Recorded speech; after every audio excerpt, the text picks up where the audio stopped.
Sports are an amazing way to get young people to work together and accomplish a common goal.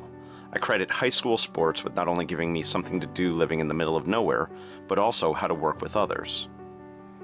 However, there is always a stigma of toxic culture that can emanate from any sport, and Formula One is no exception. Just to be clear, I think these are exceptions and not necessarily the rule. However, what we saw and heard on Sunday makes it important to address what happened with Isack Hadjar and the reaction by Helmut Marko of Red Bull. Isack was driving on the formation lap when he binned the car. He was not the only one to crash during the formation lap, and honestly, he shouldn't feel any lesser for it. However, this was his very first start in Formula One. After getting the chance, anyone would have high emotions after this. The Red Bull camp is ruthless with their drivers, and Hadjar is most likely aware of this. Walking back to the garage, you could see the utter deflation on the driver as he made his way. However, in a moment of pure humanity, Lewis Hamilton's father, Anthony Hamilton, made his way to the young driver and offered him words of encouragement. Let's be clear, Hamilton didn't have to do what he did, but he did. And he saw a young man distraught and took it upon himself to be a father in that moment. He didn't shout, he didn't criticize, he comforted. To quote Hamilton via Sky Sports, "When I saw it happen, my heart just sank for him. Not just for him, for his parents, for everything they've done to work hard to get to this point, and it's like it's snatched from you." This is positive masculinity at its finest. And then we rotate back to Red Bull and the dinosaur that is Helmut Marko. For those that don't know, Helmut Marko is an advisor for Red Bull Racing and Racing Bulls. He has been in charge of the driver development program that has seen the development of all of their star drivers, Sebastian Vettel and Max Verstappen to name a couple.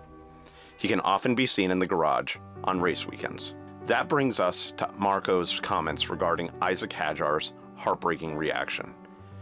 In an interview with ORF, Marko said, "Isack Hadjar did a little bit of crying after his crash. That was a bit embarrassing."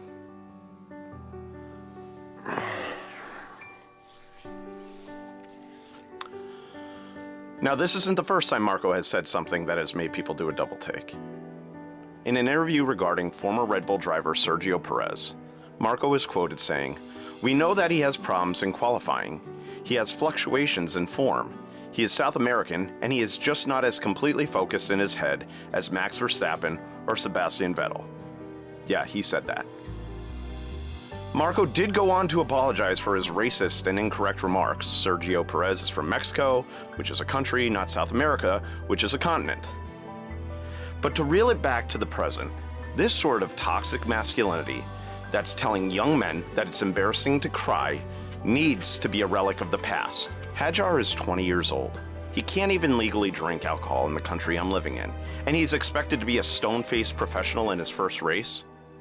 If anything, Hadjar is a professional, and he understands the weight that Red Bull puts upon its drivers. They understand their time in F1 is under a microscope. But if we're going to look at F1 careers, let's look at Marko's, which had 10 entries and 0 points. I would typically do a deep dive on the Red Bull teams as a whole, but even team principal Christian Horner, who has had his own controversies, was a bit more supportive of Hadjar following the race. I understand that people come from different times, and what was acceptable back then may not be acceptable now, and it's hard to change. But seriously, men are allowed to cry. It's okay to show emotion, and the model set by Anthony Hamilton to console Isack Hadjar should be the example all grown men should follow, and not Helmut Marko. Take care.